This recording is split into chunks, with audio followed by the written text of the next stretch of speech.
আসসালামু আলাইকুম সবাইকে। কম্পিউটার ওয়ার্ল্ড এবং ওয়ার্ল্ড আইটি ফাউন্ডেশনের পক্ষ থেকে আপনাদের সবাইকে জানাচ্ছি স্বাগতম। আজকে আমরা দেখব কিভাবে একটি গ্রাফ টুলের ইউজ আমরা করতে পারি। সো এখান থেকে আমরা গ্রাফ টুলটি পাচ্ছি, এখান থেকে কলাম গ্রাফ রয়েছে, এখান থেকে আমরা যে কোনো একটি এরিয়া টেনে দিলে সেখানে একটি গ্রাফের জন্য একটি অংশ সিলেক্টেড হয়ে যাবে এবং এখানে গ্রাফের ভিতরে বিভিন্ন রকমের ইনফরমেশন অ্যাড করার জন্য আমাদেরকে একটি সেকশন চলে আসবে। এখানে আমরা বিভিন্ন ডাটা এখানে চাইলেই বসাতে পারবো। এখানে আমরা বিভিন্ন ডাটা ইনপুট করছি, তারপর এখান থেকে যদি আমরা ইয়েস দিই তাহলে এখানে ডাটাগুলো ইনপুট হয়ে যাবে। এগুলো দ্বারা আমরা যে কোনো এক ধরনের ইনফরমেশনকে খুব সহজে একটি গ্রাফের মাধ্যমে রিপ্রেজেন্ট করতে পারছি। সো এখান থেকে আমরা গ্রাফগুলো বানাতে পারলাম। এরপরে আমাদেরকে আরও যদি চাই, এখানে বিভিন্ন ধরনের গ্রাফ রয়েছে, এখান থেকে আমরা নিলাম, এখানে আরও ধরনের গ্রাফ রয়েছে। এখন আমাদের যে ধরনের গ্রাফ প্রয়োজন সে ধরনের আমরা ডকুমেন্টস এখান থেকে কাজটা করতে পারি। সো এখান থেকে আমরা দিলাম, এখান থেকে দিলে আমাদেরকে পাশাপাশি যদি ডাটাগুলো ইনপুট করি তাহলে আমাদেরকে একটি কলামে শো করছে। এখন যদি আমরা নিচের বক্সগুলোতে যদি আমরা এখানে অন্য আরেকটি ডাটা ইউজ করি সেক্ষেত্রে আমরা দেখব এখানে সেকেন্ড কলাম ক্রিয়েট হচ্ছে। এভাবে করে আমরা খুব সহজেই বিভিন্ন ধরনের ডাটা ইনপুট করার মাধ্যমে বিভিন্ন ধরনের গ্রাফগুলো ইউজ করতে পারি। এখান থেকে আবার চাইলে বার গ্রাফের মাধ্যমে আমরা এখান থেকে চেঞ্জ করলাম, চেঞ্জ করে আলটিমেটলি আমাদেরকে এখানকার যে ইনফরমেশন গ্রাফ সেটি মূলত আমাদেরকে এই যে গ্রাফের মধ্যে রিপ্রেজেন্ট করবে। সো এখান থেকে আমরা বিভিন্ন ধরনের গ্রাফের ইনফরমেশন অ্যাড করছি, অ্যাড করার পরে ওকে দিলাম। এখান থেকে আমরা চাইলে খুব সহজে ইনফরমেশনগুলো অ্যাড করতে পারি।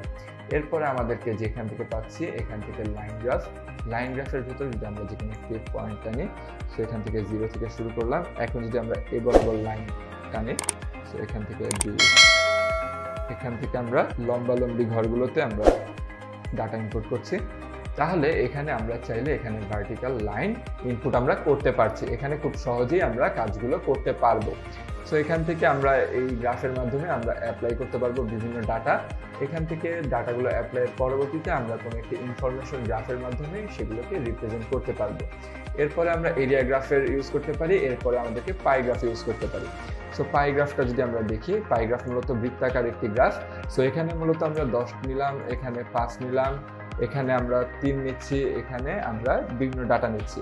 সো এখানে আমাদের একটি বৃত্তের ভেতরে এই পাইয়ের ভিতরে আমাদেরকে মূলত বিভিন্ন ইনফরমেশন আমাদেরকে শো করছে। সো এখানে শো করার পরে আমরা এগুলো কাজগুলো করতে পারছি। এখান থেকে কাজ করার পরে আমরা বিভিন্ন রকমের ডাটা ইনপুট করতে পারলাম। এখান থেকে আমরা দেখতে পারি আমরা চাইলে এখান থেকে যে কোনো একটি এক্সেল শিট থেকে আমরা ডাটাগুলোকে ইনপুট করতে পারি। এরপরে আমরা যদি এখানে রো বরাবর কোনো লাইনকে আমরা যদি কলামে কনভার্ট করতে চাই সেখানে আমরা সেল স্টাইলকে চেঞ্জ করতে পারি। এখান থেকে আমরা রোকে কলামে কনভার্ট করতে পারি, কিন্তু এখানে আমাদেরকে আমাদের এই লেখাটা শো করছে না, শুধুমাত্র পাই গ্রাফের জন্য। সো আমরা এই গ্রাফটাকে যদি সিলেকশন করি, এই গ্রাফটাকে সিলেকশন করছি, সিলেকশন করলে আমরা এটাকে বিভিন্ন ধরনের চেঞ্জ করতে পারি। এখান থেকে আমরা যদি চেঞ্জ করি, এখান থেকে আমাদের সেলের স্টাইলগুলোকে পরিবর্তন করতে পারবো। সেলের স্টাইল পরিবর্তন করার পাশাপাশি আমরা বিভিন্ন ধরনের আরেক ধরনের গ্রাফ আঁকানোর চেষ্টা করি। সো কলাম গ্রাফের ভিতরে আমরা ডাটা নিলাম, এখান থেকে আমরা ডাটা দিচ্ছি 20, এখানে আমরা দিয়ে দিলাম। দিয়ে দেওয়ার পরে আমরা দেখতে পাচ্ছি কি এখানে আমাদেরকে অটোমেটিক চেঞ্জ হয়ে গেছে। সো এখানে আমরা চেঞ্জ করলাম। এখন যদি আমরা কি করতে চাই, রিভার্ট করতে চাই, রিভার্ট করলে আমাদেরকে একটি ডাটা চলে যাবে। সো এখান থেকে আমরা চাইলে এখান থেকে জিনিসগুলো পরিবর্তন করতে পারছি। সো এখান থেকে আপাতত আমরা গ্রাফগুলোকে ইউজ করতে পারবো। এখন যদি আমাদেরকে ম্যানুয়ালি গ্রাফের কালারগুলোকে পরিবর্তন করতে ইচ্ছা হয় সেক্ষেত্রে আমরা কি করব, ডিরেক্ট সিলেকশন টুলে যাব। ডিরেক্ট সিলেকশন টুলে যাওয়ার আগে প্রথমত আমাদেরকে সিলেকশন টুল দিয়ে এই গ্রাফটিকে আমাদেরকে ডাবল ক্লিক করে সিলেকশন করে নিতে হবে। তারপর আমাদেরকে ডিরেক্ট সিলেকশনের মাধ্যমে যে কোনো একটি কলামকে সিলেকশন করে আমরা সেগুলোকে কালার ইনপুট করতে চাইলে কালারগুলোকে ইনপুট করতে পারবো। এখানে আমরা খুব সহজেই আমরা এটাকে কালারফুল ডিজাইনটা করতে পারলাম। আবার চাইলে এখানে আমরা ডাটার যে এককগুলো রয়েছে বা মেজারমেন্টগুলো রয়েছে সেগুলোকে আমরা চাইলে চেঞ্জ করে দিতে পারি, সেগুলোকে আমরা এডিট করতে পারি। এভাবে আমরা চাইলে খুব সহজেই গ্রাফ টুলের কাজগুলো করতে পারি। এরপরে আমরা চলে আসবো আমাদের আর্টবোর্ড টুলের কাজে। সো এখানে আমরা দেখতে পাচ্ছি যে সবগুলো ডাটাই আমরা মূলত আমরা আর্টবোর্ডের বাহিরে আঁকার চেষ্টা করেছি। সো আমাদের এইটার পেছনে কি আপাতত কোনো আর্টবোর্ড নেই। সো আমরা যদি কোনো একটি আর্টবোর্ড ক্রিয়েট করতে চাই সেক্ষেত্রে আমরা আর্টবোর্ড টুলে যাব। আর্টবোর্ড টুলে যাওয়ার পরে যদি কোনো একটা অবজেক্টের উপর ক্লিক করি, অবজেক্টটার পেছনে যতটুকু আর্টবোর্ড প্রয়োজন হয় ততটুকু আর্টবোর্ড আমাদের ঠিক অ্যাডজাস্ট করে দেবে। সো এখান থেকে আমরা চাইলে খুব সহজে কোনো একটি অবজেক্টের পেছনে আর্টবোর্ড আমরা দিতে পারলাম। এখন আর্টবোর্ডটা মূলত অবজেক্টের সমান সাইজে হয়ে যাচ্ছে।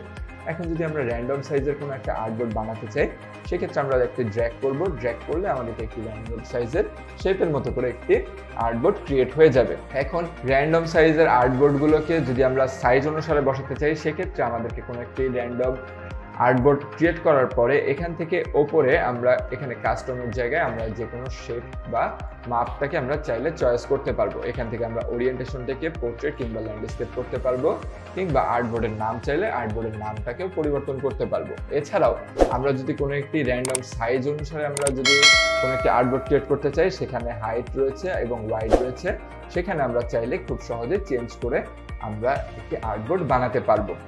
এরপরে আমরা যদি দেখতে চাই আর্টবোর্ড টুলে থাকা অবস্থায় আমরা যদি কোনো একটি আর্টবোর্ডকে কপি করতে চাই সেক্ষেত্রে আমাদেরকে যেভাবে অবজেক্টগুলোকে কপি করেছি অল্টার ধরলে আমাদের কি হবে, এখান থেকে আমাদের সিলেকশন করে আমরা ড্র্যাগ করার পরে আমরা যদি অল্টার প্রেস করি তাহলে সেটাই একটি কপি হয়ে যায়, তেমনি আর্টবোর্ডটাও একটি কপি হয়ে যাবে।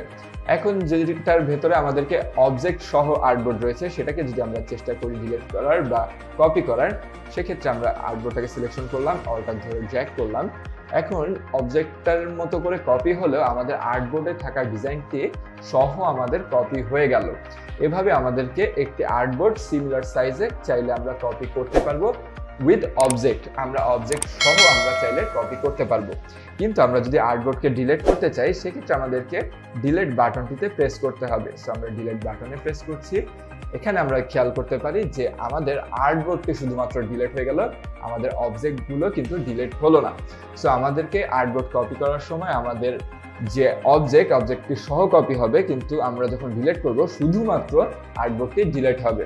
এই ব্যাপারটি আমাদেরকে খুব ছোট হলেও আমাদেরকে মাথায় রাখতে হবে, এবং পুরো প্রজেক্ট বা পুরো ফাইলটির ভেতরে মিনিমাম একটা আর্টবোর্ড রাখতে হবে।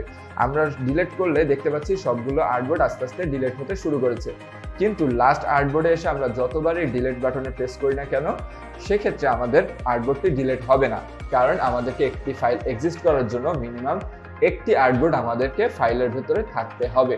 সো এভাবে করে আমরা চাইলে খুব সহজেই একটি আর্টবোর্ডের টুলের মাধ্যমে আর্টবোর্ডের কাজগুলো করতে পারছি।